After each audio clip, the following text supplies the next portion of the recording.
Hello students, welcome to Gyan Tripti higher education channel. BSc first year के अंदर हम integration वाली बुक के अंदर चैप्टर कर रहे थे, डबल इंटीग्रेशन वाला जो कंप्लीट हो चुका था। ठीक है, उसी सीक्वेंस के अंदर हमें थर्ड चैप्टर शुरू करने जा रहे हैं हमारे ट्रिपल इंटीग्रेशन पे। ठीक है, और बीटा गामा फंक्शन पढ़ चुके हैं, डबल इंटीग्रेशन पढ़ चुके हैं, अभी पढ़ेंगे ट्रिपल इंटीग्रेशन पे। मैंने बोला था डबल इंटीग्रेशन के सिर्फ क्वेश्चन ही पूछे जाते हैं, आपको किसी भी फॉर्मूलाज के प्रूफ के अंदर नहीं जाना है। वो बहुत रेयर है कि पूछे जाए, तो आपको क्वेश्चन में ही ध्यान देना है। अगर क्वेश्चन समझ में आता है तो आप फॉर्मूलाज को भी बहुत इजीली कर पाते हो। उसके अंदर फॉर्मूलाज आपको डायरेक्ट ध्यान ही रखने हैं। उसी सीक्वेंस में हम आगे चलते हैं। जो ट्रिपल इंटीग्रेशन है, ट्रिपल इंटीग्रेशन भी सेम काम है, बस डिफरेंस क्या है, इसमें 3 बार इंटीग्रेशन करना पड़ेगा। और ये जो काम है डबल इंटीग्रेशन जो काम था वो एक्स वाई प्लेन के अंदर होता था। अभी जो ट्रिपल इंटीग्रेशन का काम कर रहे हैं वो हम 3D के अंदर पढ़ेंगे, यानी 3 एक्सिस के अंदर, एक्स वाई जेड एक्सिस के अंदर पढ़ेंगे। ठीक है, और एक लिमिट और ऐड हो जाएगी जेड इसके अंदर। ठीक है, वो क्वेश्चन के अंदर हमें लिमिट्स गिवन है तो ठीक है, नहीं गिवन तो कोई कर्व गिवन होगा जहाँ से हम लिमिट फाइंड कर सकते हैं। तो इस तरीके से पढ़ते हैं हम ट्रिपल इंटीग्रेशन के बारे में। ठीक है, इसको बोलते हैं ट्रिपल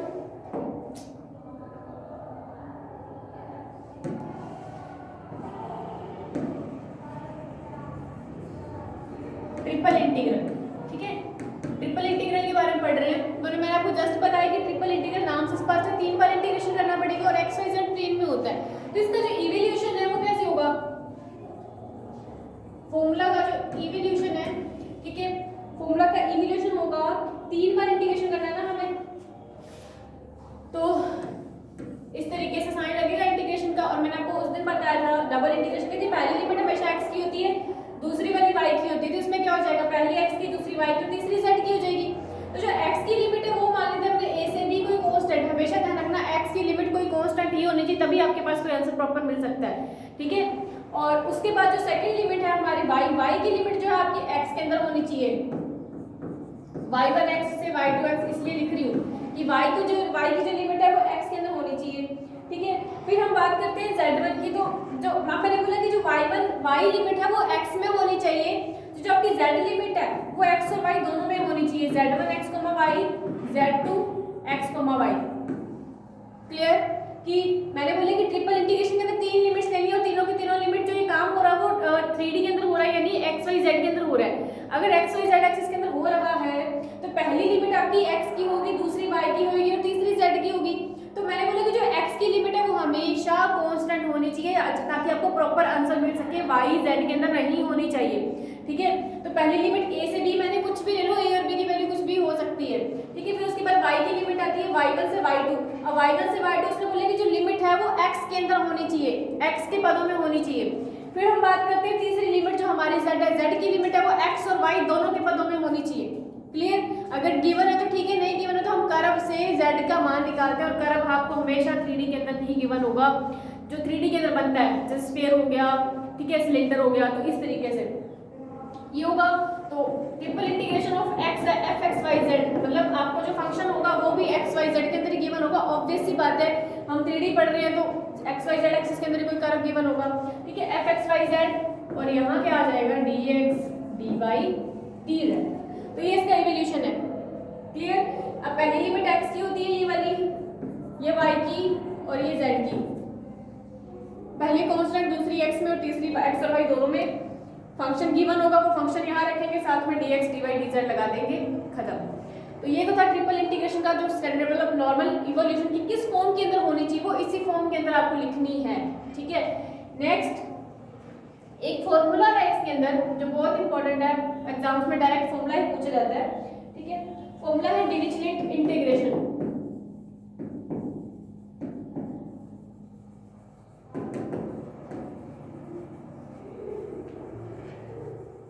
डिरिचलेट्स इंटीग्रेशन। ठीक है, डिरिचलेट्स का इंटीग्रेशन, डिरिचलेट आपका आपने पहले भी पढ़ चुकी होगी, शायद 12th में था ये। ठीक है, तो डिरिचलेट्स इंटीग्रेशन, तो इसका जो फॉर्मूला है वो क्या है हमारे पास, ट्रिपल इंटीग्रेशन यहाँ पे आता है वॉल्यूम, v किसको शो करता है, वॉल्यूम को। तो x to the l minus 1, y to the m minus 1 और z की पावर n माइनस l। यहाँ पे क्या है, डीसीज है। ठीक है, एल का मतलब क्या है, यहाँ पर डीसीज है, वो हमें कर्व के अंदर एक्स वाई जेड के जो कोएफिशिएंट होंगे वही एल होते हैं, ध्यान रखना। ये मैं आप ये आगे जब पढ़ोगे उसमें आएगा। कि जो LMN है वो क्या होते हैं, जो आपका कर्व है उसकी डीसीज होती हैं, सॉरी उसके कोएफिशिएंट होते हैं और इनको डीसीज बोलते हैं, यानी त्रिकोणीय बोलते हैं हिंदी में। ठीक है, x की n-1 z की n-1 dx dy dz equal होगा किसके, gamma L gamma M upon में gamma L plus M plus n minus 1। तो ये फॉर्मूला होता है, सॉरी माइनस 1 नहीं होगा प्लस होगा, L plus M plus n plus 1। तो आपको गामा फंक्शन आपको ध्यान नहीं होगा, मैं अभी जस्ट करवा के गई हूँ पीछे, तो उसी फॉर्मूला से गामा mn lmn की वैल्यू रख दो, गामा से इसको सॉल्व कर लो। ठीक है, तो इसका फॉर्मूला होता है ये, वेयर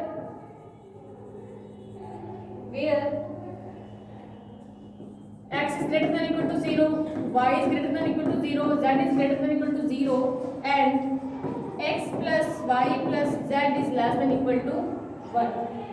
ठीक है, अब मैंने बोला कि जो LMN होते हैं वो जो कर्व हमें गिवन है उसके कोएफिशिएंट्स होते हैं। ये हमारे पास मान लो curve x plus y plus z, उनके कोएफिशिएंट क्या है, 1 1 1 है।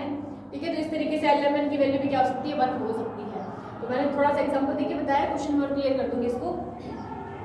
ठीक है, x greater than 0, y greater than equal to 0, z is greater than equal to 0 और यहाँ पर जो x plus y plus z है वो लेस देन इक्वल टू 1 है।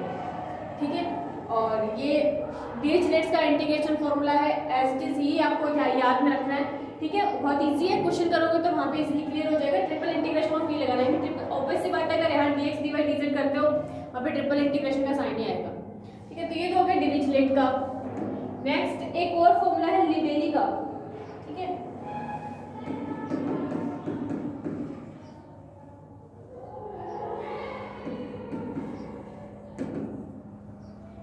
लिबेलीज इंटीग्रेशन ऑफ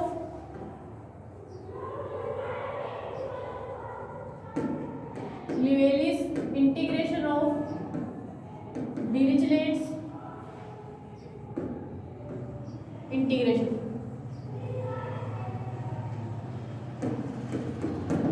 वो बोल रहे हैं कि जो डिरिचलेट का इंटीग्रेशन है उसका लिबेली इंटीग्रेशन कैसे होगा। ठीक है, जो डिरिचलेट इंटीग्रेशन है हमारा जो भी पीछे पढ़ के गए हैं उसका लिबेली भी एक मैथमेटिशियन है, उसने एक और एक्सटेंशन करा उसका। ठीक है, उसी फॉर्मूले का और एक बार और इंटीग्रेशन करके लिबेली ने अपना फॉर्मूला बना दिया। तो वो फॉर्मूला भी आपको ध्यान रखना है, ये जो फॉर्मूला वो लिबेली का है, जो पीछे पढ़ के गए हैं वो डिरिचलेट का है। ठीक है, तो डिरिचलेट को ही मतलब और उसने संशोधित कर करके लिबेली का फॉर्मूला बनाया है, लिबेलीज इंटीग्रेशन। ठीक है, तो फॉर्मूला क्या है, ट्रिपल इंटीग्रेशन यहाँ तो उसने सेम रखा है, x to the l minus 1, y to the n minus 1, z to the n minus 1। ठीक है, यहाँ पर उसने फंक्शन ले लिया fx प्लस, जो पीछे फंक्शन हमने मान रहे थे ना कि x plus y plus z is less than equal to 1, वही फंक्शन इसने ले लिया। यहाँ पे ले लिया fx plus y plus z dx dy dz। ठीक है, इक्वल के अंदर gamma l gamma m gamma n upon में gamma l plus m plus n। ठीक है, और इधर जो लिमिट जाएगी u1 से u2, मैं बताती हूँ कि यहाँ पर u1 और u2 क्या है, u1 से u2।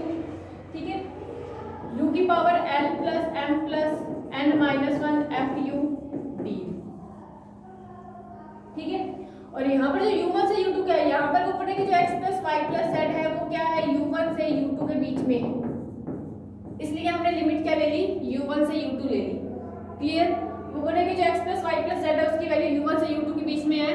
अब इसका कहने का मतलब क्या है, हमें जो भी कर्व गिवन होगा ना उसके अंदर चाहे x के अंदर कोई भी फॉर्म गिवन होगी, उस फॉर्म को अपन u मानेंगे, u लेट करेंगे, u लेट करने के बाद उसको जो सारा काम है वो हम du के अंदर करेंगे।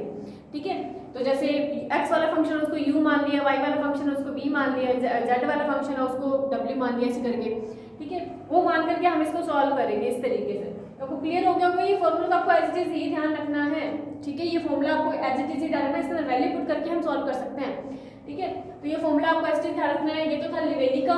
ठीक है, और जो पीछे पढ़ के गए हैं वो है डिरिचलेट का। तो दोनों के दोनों फॉर्मूलाज बहुत इंपॉर्टेंट है। जो मेन फॉर्मूला है जो अपने पढ़ते हैं मतलब जिसके हिसाब से हमें क्वेश्चन करते हैं, ठीक है, ये वाला ट्रिपल इंटीग्रेशन का जो मेन फॉर्मूला है ये तो हमें करना ही करना है। ट्रिपल इंटीग्रेशन इसी याद से करते हैं। बाकी दो फॉर्मूलाज है वो किसी किसी क्वेश्चन में यूज आ जाते हैं, वो मैं सिखा दूंगी कि कहाँ पर फॉर्मूला यूज कर सकते हैं अपन।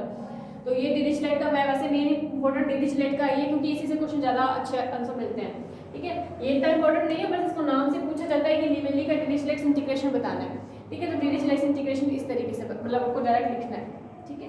तो अब चलते हैं इसके क्वेश्चन में। बस ये 3 फॉर्मूलाज इंपॉर्टेंट है, इसके अंदर तीनों मैंने बता दिए हैं। अब इनके क्वेश्चंस पे चलते हैं।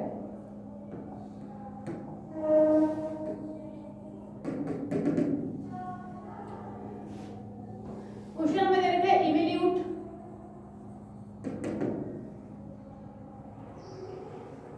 ट्रिपल इंटीग्रेशन, पहली लिमिट है -a से a, ठीक है।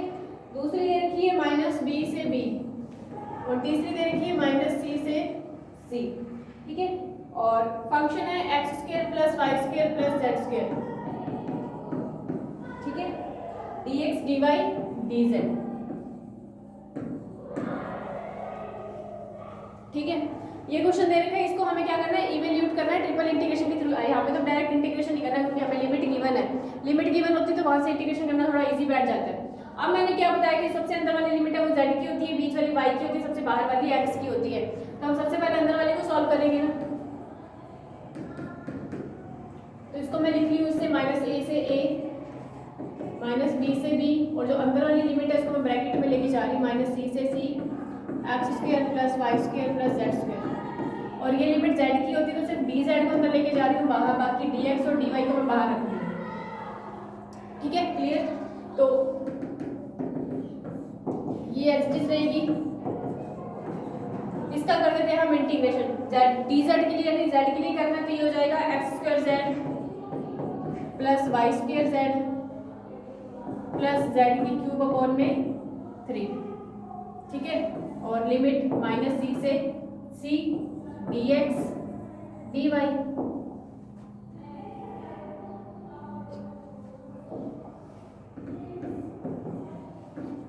से a, -b से b, इसके अंदर लिमिट पुट कर दें, ठीक है। z की जगह पर ये हो जाएगा x² c y² c + c³ 3। माइनस का c रखना है तो ये माइनस का, ठीक है, साइन, और ये माइनस का c रखेंगे तो माइनस का x² c, माइनस का y² c, और ये माइनस का c³ 3, ठीक है, dx dy, ठीक है। नेक्स्ट -a से a, -b से b, ठीक है। उसको सॉल्व करेंगे, देखो यहाँ पे माइनस माइनस प्लस हो जाएगा, माइनस माइनस प्लस मतलब ये दोनों ऐड हो जाएंगे तो 2x² c, ठीक है, y² c, ये भी माइनस माइनस प्लस तो 2y² c, c³ 3, minus minus plus c³ 3, तो ये हो जाएगा 2c³3, ठीक है। अब इसको मैं लिख सकती हूँ, दोनों में से कॉमन आ रहा है 2c, अंदर बचेगा x² + y² + 2c³ 3 dx dy,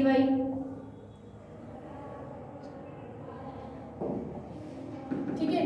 अब दोनों में से जो कॉमन आ रहा है उसको बाहर ले लेते हैं। 2c कॉमन आ रहा है, 2c मैंने रख लिया बाहर, -a से a, -b से b, x² + y² + 2c बाहर ले लिए तो c² 3 बचेगा, ठीक है। अब z का काम खत्म, अब हम y के लिए करते हैं। तो y वाली लिमिट हम ले जाओ अंदर, -b से b, x² + y² + c² 3, और dy बाहर क्या हो जाएगा, dx, ठीक है।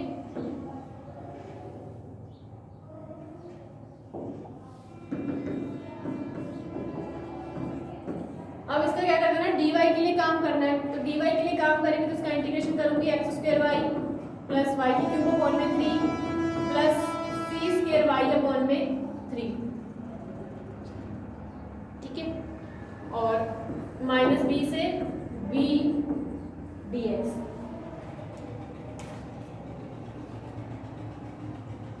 अब इसके अंदर लिमिट पुट कर दें y की, तो ये हो जाएगा x² b, ठीक है, + b³ 3 बी अपॉन में 3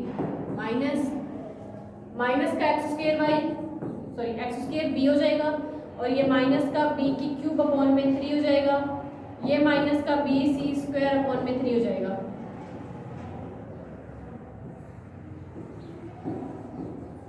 dx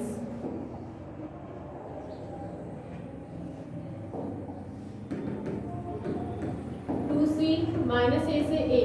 ठीक है, अब देखो फिर से वही काम, X square B minus minus plus, ये भी एक्स स्क्वायर बी, तो ये हो जाएगा 2x स्क्वायर बी की क्यूब अपॉन में 3 माइनस माइनस प्लस बी की क्यूब अपॉन में 3, तो ये हो जाएगा प्लस 2b की क्यूब अपॉन में 3, ये भी माइनस माइनस प्लस, तो 2bc स्क्वायर अपॉन में 3 हो जाएगा, dx हो जाएगा। दोनों में से देख लो, तीनों में से फिर से कुछ कॉमन आ रहा है क्या?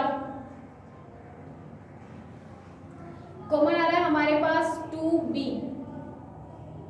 ठीक है, तो 2b कॉमन आ रहा है, तो 2b बाहर लेंगे तो ये तो हो जाएगा 4b, और ये c बड़ा हुआ ऑलरेडी, तो उसे 2 मल्टीप्लाई कर देंगे ना, तो फिर यहाँ बचेगा माइनस ए से a।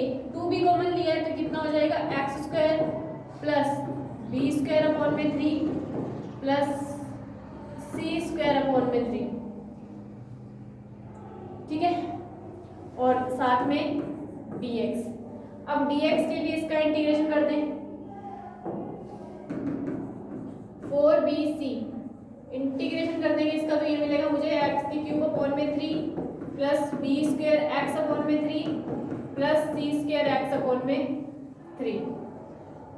ठीक है, लिमिट माइनस ए से ए हो जाएगी, 4bc बड़ा हुआ है, लिमिट पुट कर देंगे a की क्यूब अपॉन में 3 प्लस ab स्क्वायर अपॉन में 3 सॉरी हाँ, और प्लस ac स्क्वायर अपॉन में 3 माइनस का a की क्यूब अपॉन में 3 प्लस सॉरी प्लस नहीं आएगा, माइनस का साइन माइनस से पुट करने के बाद माइनस ab स्क्वायर अपॉन में 3 माइनस ac स्क्वायर अपॉन में 3।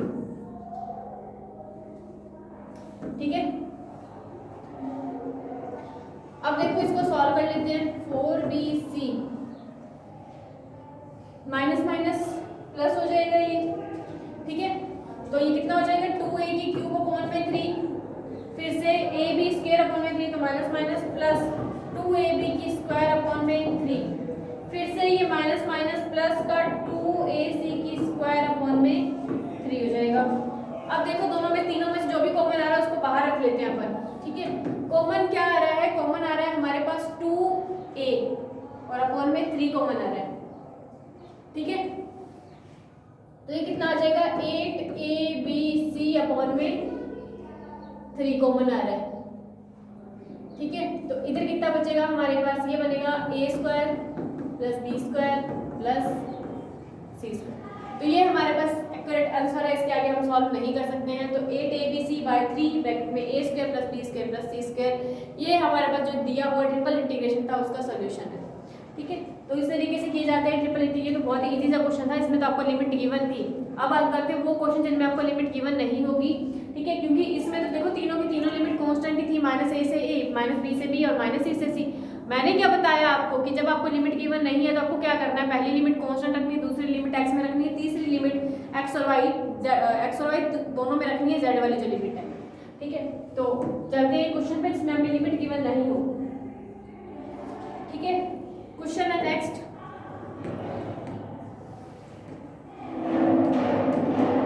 ठीक है, क्वेश्चन है इवेल्यूट। ठीक है, ट्रिपल इंटीग्रेशन का sign b X square dx dy dz। ठीक है, ये दे रखा है और यहाँ पे where v is the region bounded by the planes, where v is the region bounded by planes। ठीक है, कौन कौन सी प्लेन है? x equals to 0, y equals to 0, z equals to 0 and x plus y plus z equals to a और a is greater than equal to 0। ठीक है, greater than to 0 हमें दे रखा है। ये क्वेश्चन है। अब हमें लिमिट गिवन नहीं है तो हम क्या करेंगे? इन प्लेन्स से लिमिट निकालने की कोशिश करेंगे। ठीक है, तो चलते हैं इसके सॉल्यूशन में।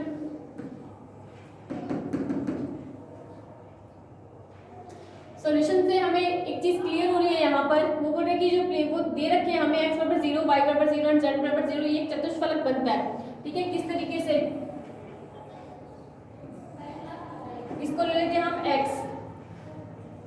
ठीक है, और इधर ले लेते हैं हम y, और ये ले लेते हैं हम z, और ये हमारा सेंटर है, मूल बिंदु है। इस तरीके से यहाँ पे हमने 3 पॉइंट्स ले लिए और तीनों पॉइंट्स को ज्वाइन करा के हम एक चतुष्फलक बनाना चाह रहे हैं। तो मैंने इसको इस तरीके से ज्वाइन कर दिया, ये ठीक है, चतुष्फलक बन गया। अब इसके अंदर हमें पॉइंट्स देने हैं, किस तरीके से दें। अब आपको पता है एक्स अक्ष पे जब मैंने आपको डबल इंटीग्रेशन के सिखाया था, एक्स अक्ष पे अगर आपको पॉइंट्स निकालने हैं तो नहीं भी निकालने, आपको डायरेक्ट ही ध्यान रखो कि एक्स अक्ष के ऊपर वाई और जेड दोनों की वैल्यू 0 होती है, और वाई और जेड की अगर वैल्यू 0 होती है तो इस कर्व के अंदर मैं वाई और जेड को 0 रख दूंगी तो एक्स का मान क्या आ जाएगा, ये आ जाएगा। तो इस पॉइंट के निर्देशांक क्या हो जाएंगे, a, 0, 0। इसी तरीके से इस कर्व के अंदर मैं x और z को 0 रखूंगी तो ये हो जाएगा 0, a, 0, और इस पॉइंट के निर्देशांक 0, 0, a हो जाएंगे। ठीक है, क्लियर। अब ये पॉइंट्स अगर सेंटर के तो आपको पता है 0, 0, 0 होते हैं, तो ये चतुष्फलक है। अब इसके अंदर हम लिमिट निकालते हैं, ठीक है, तो यहाँ पे लिख देंगे for limit of x,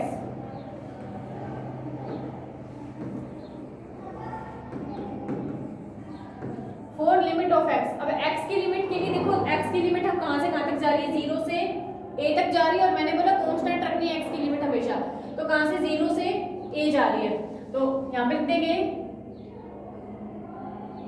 x equals to 0 to x equals to a, तो एक लिमिट आ गई 0 से a। ठीक है, अब हम लिखते हैं लिमिट ऑफ y, ठीक है, लिमिट ऑफ y। अब y की लिमिट निकालनी है, y की लिमिट के लिए हमें को क्या करना है, मैंने बोला कि y की लिमिट आपकी क्या होनी चाहिए, x के अंदर होनी चाहिए। ठीक है, y की लिमिट अगर x के लिए होनी चाहिए तो वहां से z को गायब कर दें, z 0, तो y का मान यहाँ से क्या आ जाएगा, a माइनस x, तो y की 0 से कितनी हो जाएगी, a माइनस x हो जाएगी, y equal to 0 to y is equal to a minus x, y is equal to a minus x हो जाएगी। क्लियर। इसी कर्व से निकालिए सारी की सारी लिमिट, z को 0 कर देंगे, x प्लस पे उधर जाएगा तो a के साथ माइनस में, तो y is equal to a minus x। फिर आती है लिमिट ऑफ z।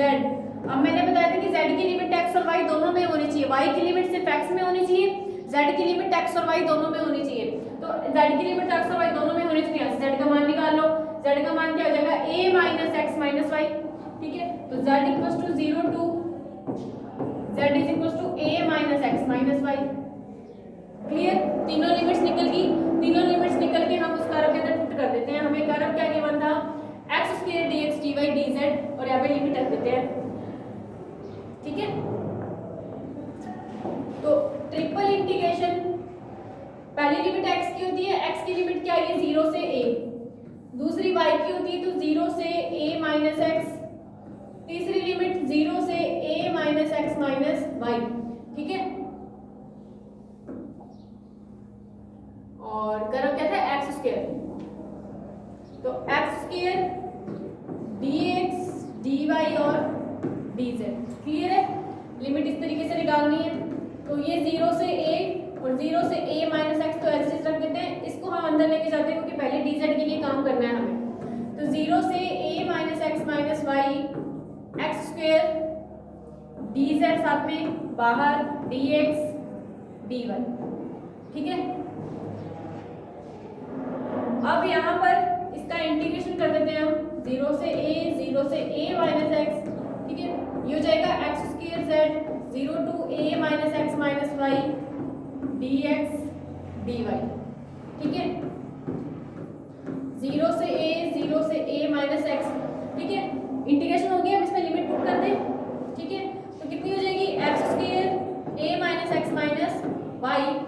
ठीक है, और 0 रखने की जरूरत नहीं, 0 पुट करेंगे तो 0 ही आएगा, तो यहाँ पर dx dy।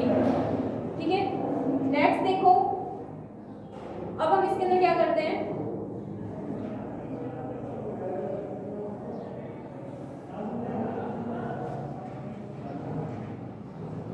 अब हमें y के लिए काम करना है, तो y के लिए काम करने से पहले मैं इसको इस तरीके से लिख सकती हूँ, एक्स स्क्वायर को मैंने a माइनस एक्स से मल्टीप्लाई कर दिया, a माइनस एक्स से सिर्फ, फिर y से लिख सकती हूँ, कोई दिक्कत तो नहीं है, ठीक है। और इधर dx dy, ठीक है, ऐसे लिख सकते हो, कोई प्रॉब्लम नहीं है। मल्टीप्लाई करेंगे तो फिर से वही आ सकता है हमारे पास, सिंगल मल्टीप्लाई कर सकते हो, ठीक है, 0 से a, ठीक है। अब हम क्या करते हैं, मुझे y के लिए करना, तो y की लिमिट को अंदर लेके जाएंगे, 0 से a minus x, x square a minus x square y, और साथ में dy और dx। अब कर देते हैं इसका integration,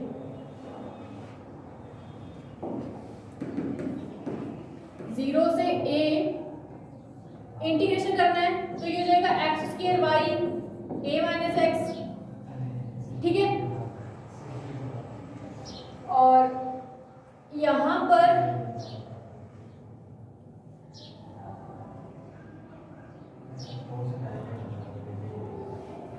x square Y square by 2, ठीक है। और लिमिट 0 से a माइनस एक्स dx, ठीक है, 0 से a, इसके अंदर लिमिट पुट करते हैं y की, तो कितना हो जाएगा, एक्स स्क्वायर y की जगह पर रखेंगे a माइनस एक्स, तो a माइनस एक्स और a माइनस एक्स का होल स्क्वायर बन जाएगा ये, ठीक है, minus x square a minus x का होल स्क्वायर बाय 2, ठीक है, सॉरी, और dx। अब देखिए यहाँ पर 2 हम नीचे अगर एलसीएम लेते हैं, 2 नीचे अगर एलसीएम लेते हैं तो ये 2 मल्टीप्लाई होगा इससे, 2x square a minus x की होल स्क्वायर से 2 माइनस 1 कर देंगे तो कितना हो जाएगा, x square a minus x की whole square, 1 x square a minus x की होल स्क्वायर बचेगा, और अपॉन में 2, और ये dx, अपॉन में 2 है वो मैं बाहर ले जाती हूँ, 1/2, 0 से a x square a minus x की होल स्क्वायर dx, इसकी होल स्क्वायर को ओपन कर दो, 1/2, 0 से a x square a square plus x square minus 2ax dx, ठीक है। फिर एक्स स्क्वायर का अंदर मल्टीप्लाई कर देते हैं, a square x square plus x की पावर 4 माइनस 2ax के क्यूब dx, ठीक है।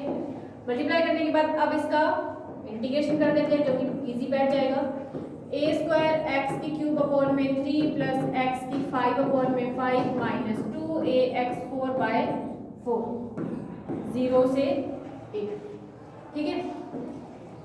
अब 1/2, ठीक है, लिमिट पुट करते हैं इसके अंदर, a रखेंगे तो कितना हो जाएगा, a की 5 बन जाएगा, प्लस ये भी a की 5 बन जाएगा, माइनस ये कैंसिल कर दो 2 आ जाएगा, और ये भी a की 5 बन जाएगा, और अपॉन में 2, और माइनस में 0 करेंगे तो 0 ज़्यादा रखने की जरूरत नहीं है, 1/2।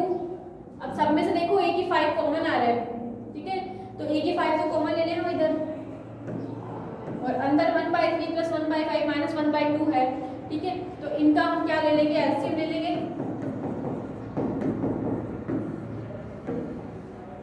इसका हम क्या कर लेते हैं, एलसीएम ले लेते हैं। जब इसका एलसीएम ले लेंगे हम,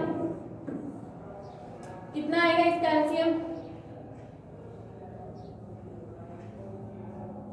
30, ठीक है, इसका एलसीएम कितना आ जाएगा, 30, तो कितना आ जाएगा ये 10 प्लस 6 माइनस 15, सॉल्व कर दो इसको, a की 5/60, और यहाँ पे इसको सॉल्व करेंगे तो ये 1 नहीं आएगा, ठीक है, तो 1 आ जाएगा, तो 1 a की 5 अपॉन में 60, तो ये इसका आंसर है। तो इस तरीके से क्वेश्चन किए जाते हैं। मैंने आपको लिमिट निकालने सिखा दी, लिमिट अब बहुत इजी है निकालनी, कुछ भी नहीं करना होता है आपको, कर्व के अंदर x की लिमिट को कांस्टेंट रखना होता है, y के लिए आपको x में निकालना है, z के लिए x और y दोनों में निकालना है। लिमिट निकल गई फिर तो अगर आगे काम इजी है, आपको सिर्फ डायरेक्ट इंटीग्रेशन नहीं करना और कुछ भी नहीं करना है।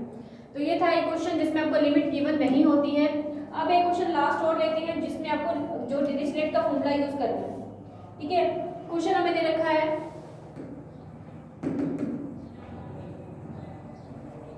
Evaluate triple integration of x, y and z dx, dy, dz। एक चीज और है, डिरिचलेट इक्वेशन जो भी क्वेश्चन होता है उसके अंदर आपको लिमिट्स निकालने की जरूरत नहीं पड़ती है, ठीक है। और वो बोल रहे हैं कि where region of integration is the complete ellipsoid, where region of the complete integration is ellipsoid। Ellipsoid मतलब दीर्घवृत्त, ठीक है। एलिप्सॉइड हमें क्या दे रखा है, एक्स स्क्वायर अपॉन में a square plus Y square upon में b square z square upon में c square less than equal to 1, ठीक है। ये दे रखा। अब मैंने आपको बताया था जब डिरिचलेट का फॉर्मूला यूज करते हो आपको एक्स वाई जेड जो भी दिया होता है उसको यू वी डब्ल्यू लेट कर लिया करो, ठीक है। तो यहाँ पे हम क्या करेंगे, इसके सॉल्यूशन में हमें जो कर्व दे रखा है एक्स वाई जेड में दे रखा है, तो हम क्या करते हैं, एक्स स्क्वायर जो अपॉन में ए स्क्वायर है इसको तो मान लेते हैं हम u, वाई स्क्वायर अपॉन में बी स्क्वायर है इसको मान लेते हैं v, जेड स्क्वायर अपॉन में सी स्क्वायर इसको मान लेते हैं w, ठीक है। अब एक्स स्क्वायर को मैं ए स्क्वायर को उधर लेके जाऊंगी, ये बन जाएगा ए स्क्वायर u, तो 2x dx is equals to A square du, या फिर x dx की वैल्यू कितनी आ जाएगी 1/2 a स्क्वायर du। इसी तरीके से 2y dy is equals to b square dv, यहाँ से मैं y dy की वैल्यू निकालना चाहूँ तो ये बन जाएगा 1/2 b स्क्वायर d। इसी तरीके से इधर 2z dz is equals to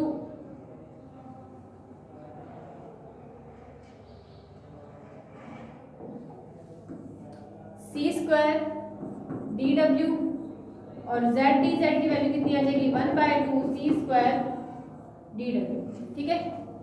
value निकलेगी। अब हम चलते हैं इस कर्व में, हमें कर्व क्या दे रखा है,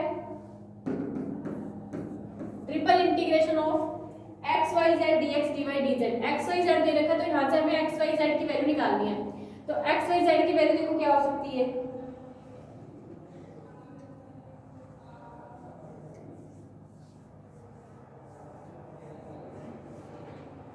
ठीक है।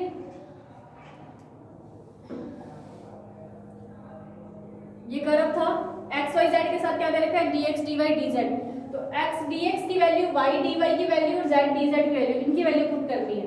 तो एक्स डी एक्स की वैल्यू कितनी निकाली 1/2 a स्क्वायर डी यू, ठीक है। इन तीनों का मल्टीप्लाई करके रखना, तो 1/2 1/2 1/2 1/8 a square b square c square du dv dw, ये रख दिया मैंने, ठीक है।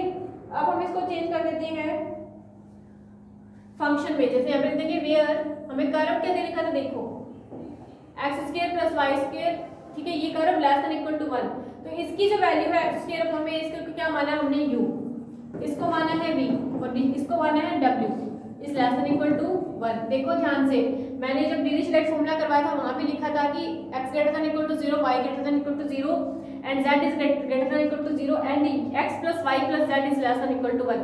वही फॉर्म बन रही है, x y z की जगह पर u v w है और इनके साथ कोएफिशिएंट क्या है 1 1 1 है, तो ln की वैल्यू कितनी हो जाएगी 1 ही हो जाएगी। तो हम यहाँ पे इसको उस फॉर्मूला में कन्वर्ट कर देते हैं। फॉर्मूला इसके अंदर देखो, जो ये कांस्टेंट है a square b square c square upon में 8, इसको तो हम ले लेते हैं बाहर, ठीक है।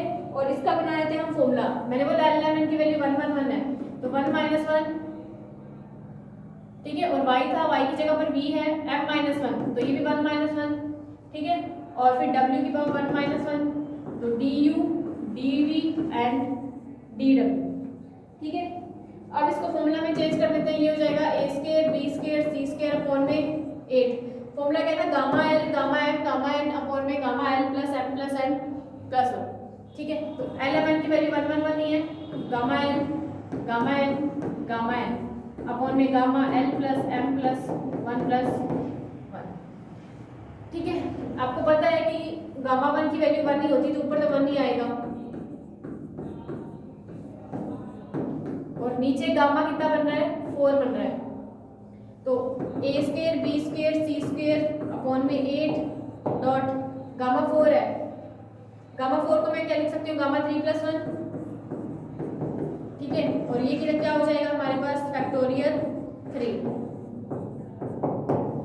ठीक है। फैक्टोरियल 3 को कितना लिख सकती हूँ मैं a square b square c square upon में 3.21, ठीक है। 3.2.1 तो 3.2 कितना हो जाएगा 6 और 6 8 जा 48। तो a square b square c square upon में 48 इसका क्या है आंसर है। ये हमारा होता है डिरिचलेट इक्वेशन। रियली में आपको इतना इंपॉर्टेंट नहीं है, क्वेश्चन नहीं पूछे जाते हैं, डिरिचलेट पे था जो मैं आपको करवा दिया है। अभी ट्रिपल इंटीग्रेशन पे एक जो पार्ट था हमारा 2-3 फॉर्मूलाज वाला ये कंप्लीट हो चुका है। इसका एक पार्ट और बचा हुआ जो हमने डबल इंटीग्रेशन के अंदर भी किया था, वो क्या था, change the order of integration. तो सेम इसके अंदर करना है, इंटीग्रेशन का ऑर्डर चेंज करके ट्रिपल इंटीग्रेशन फाइंड करना है।